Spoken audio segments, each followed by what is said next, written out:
विविध निर्देश दिले। त्यातला एक महत्त्वाचा आदेश असा आहे की स्वराज्यामध्ये पाऊस पाणी झाला नसल्यास गावाच्या वेशीवर राहणारे जे गरीब लहान शेतकरी आहेत त्यांना बैल आणि शेत कसण्याची साधनं स्वराज्याकडून देण्यात यावीत, जेणेकरून त्यांना आपलं पोट भरता येईल आणि त्यांची आबाळ होणार नाही। अर्थातच, अरे म्हणूनच तर महाराजांना देवाचा अवतार मानत आली आहे ही रयत। महाराजांचं स्वप्न हे केवळ साम्राज्य विस्ताराचं नव्हतं, तर स्वराज्यातील प्रत्येक माणूस सुखी कसा होईल हे त्यांचं स्वप्न होतं। हा त्यांचा विचार होता। छत्रपती शिवाजी महाराजांच्या याच विचारांना आदर्श मानून लोकनेते श्री बाळासाहेब देसाई यांनी जनतेच्या सेवेसाठी संपूर्ण आयुष्य वेचलं। मुंबईत गेटवे ऑफ इंडिया समोरील छत्रपती शिवाजी महाराजांच्या भव्य दिव्य अश्वारूढ पुतळ्याची उभारणी ही देखील त्यांच्याच अपार इच्छाशक्तीने आणि अध्यक्षतेखाली करण्यात आली।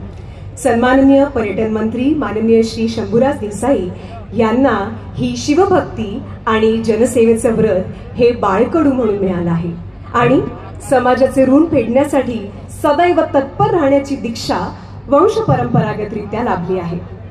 म्हणजे बघा ना, महाराष्ट्राचे पोलादी पुरुष लोकनेते स्वर्गीय बाळासाहेब देसाई यांनी संपूर्ण कोयना परिसर आणि सातारा जिल्ह्याचा विकास घडवून आणला। त्यांचे चिरंजीव स्वर्गीय शिवाजीराव देसाई म्हणजेच आबासाहेब यांनी या कारखान्याच्या उभारणीतून इथल्या भागाचा आणि स्थानिकांचा औद्योगिक विकास घडवून आणला। त्यांचीच धुरा पुढे वाहून नेत विद्यमान पर्यटन मंत्री माननीय श्री शंभूराज देसाई यांनी महाराष्ट्र शासनाच्या विविध खात्यांचं मंत्रीपद अत्यंत जबाबदारीनं सांभाळत उत्कृष्ट संसदपटू म्हणून ख्याती कमावली आणि त्यांच्याच संस्कारांमध्ये घडलेले माननीय श्री यशराज दादा देसाई यांनी या कारखान्याला आधुनिक तंत्रज्ञानानं सज्ज करत या कारखान्याचा विस्तार केला आणि इथल्या लोकांसाठी नवीन रोजगाराच्या संधी निर्माण केल्या।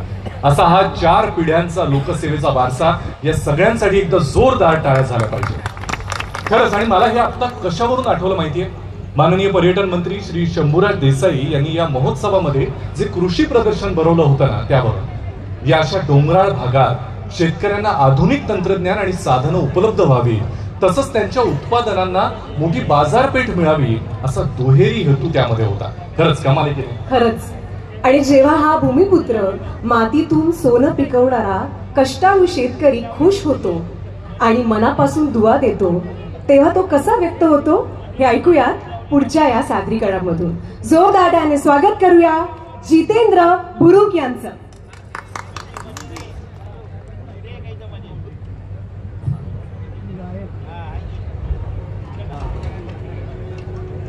आता मजा आता है। क्या नाम है ना वो? कौन? क्या नाम रे? आदर शिंदे? नहीं, आदर शिंदे नहीं।